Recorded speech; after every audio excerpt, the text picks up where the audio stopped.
Question करेंगे। तो यहाँ आपका दिया हुआ है समीकरण को हल कीजिए। तो सवाल है आपका 2x + 1/x का होल स्क्वायर धन 4 बराबर 5 टाइम्स 2x + 1/x। और यहाँ ये कह रहा है कि x का जो मान है वो 0 के बराबर नहीं। जब x का मान 0 के बराबर नहीं है तब क्या क्या होगा x का। तो इस द्विघात समीकरण को हल करना। तो ये भी आपका बड़ा क्वेश्चन बनेगा बोर्ड पेपर में।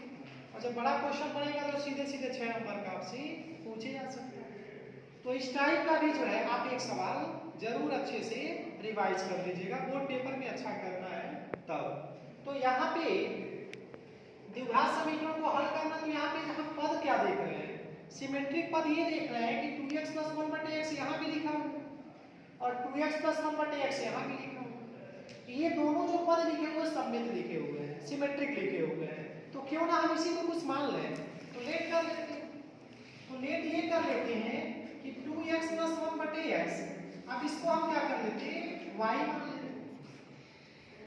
जैसे इसको y मानेंगे इसका मतलब इसकी जगह हम y लिखेंगे और y का मान जब निकल जाएगा तो पूरा इस y का मान 2x + 1/x की जगह रख देंगे और तब जाके हल करेंगे तो वहां से x की वैल्यू प्राप्त होगी।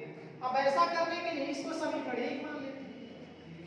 ये हो जाएगा 2x + 1/x को आपने y माना, y² हो जाएगा, धन हो जाएगा आपका 2x + 1/x को आपने y माना हो जाएगा 5 × y, ये हो जाएगा 5। अब समीकरण हो गया आपका द्विघात। जब द्विघात समीकरण होगा तो इसका मूल आपको ज्ञात करना है।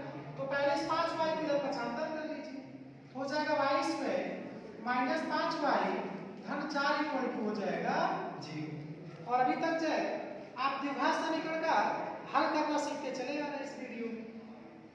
अचर पर यहाँ 4 लिखा है, y² का गुणा +1 लिखा है, 4 का गुणा 1 करेंगे तो +4 हो जाएगा। अब इस 4 को ऐसे दो भाग में ब्रेक करेंगे तो -5 यानी बीच वाला पद आ जाएगा और फिर उन दोनों भागों का गुणा करें तो 4 भी हो जाएगा। तो हम इसको तोड़ेंगे 4 और 1 के रूप में। जब 4 और 1 के रूप में तोड़ेंगे तो दोनों का चिन्ह है, या तो दोनों का चिन्ह पॉजिटिव हो या दोनों का चिन्ह नेगेटिव, यानी समान चिन्ह का होगा तभी जाके गुणा होगा +4। अगर अपोजिट साइन होगा तब पूरा +4 नहीं हो पाएगा। अब ये दोनों का चिन्ह डिसाइड करने के लिए बीच वाले पद को देखेंगे। तो बीच वाला जो पद लिखा है माइनस के साथ लिखा है -5, यानी कि -4 करना पड़ेगा और -1 करना पड़ेगा। अब इस 4 को -4 और -1 के रूप में जब लिख देंगे तो इस -5y को लिख सकते हैं y² - 4y -y धन 4 = हो जाएगा 0। जब हम y² - 4y को एक साथ करेंगे तो पहले y को बनाएगा, यहाँ से बचेगा 1y, यहाँ से बचेगा -2।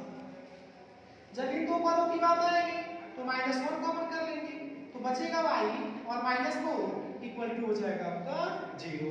अब y - 4 यहाँ भी, y - 4 यहाँ भी, y - 4 कॉमन कर लेंगे तो बचेगा आपका y - 1 और = हो जाएगा आपका 0। अब यहाँ दो फैक्टर का गुणनफल 0 के बराबर, तो पहले फैक्टर को 0 करेंगे और फिर दूसरे फैक्टर को 0 करेंगे।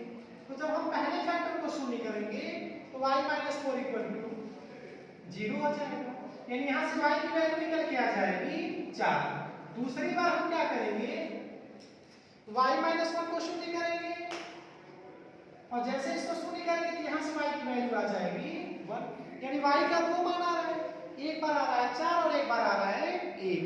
तो हम क्या करेंगे, समीकरण 1 में एक बार y का मान 4 रखेंगे तो x का मान निकलेगा और एक बार y का मान 1 रखेंगे तब x का मान निकलेगा। तो समीकरण 1 से यहां से है आपका 2x + 1/x और बराबर y, और y का मान पहली दफा में लिख रहे हैं 4, तो हो जाएगा पहली दफा 4।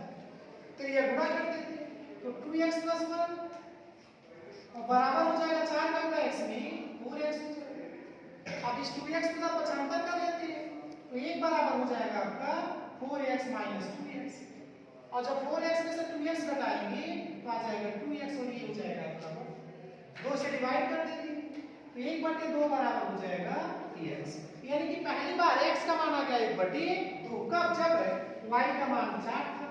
दूसरी बार हम y का मान 1 लेंगे, पुनः समीकरण 1 में रख देते हैं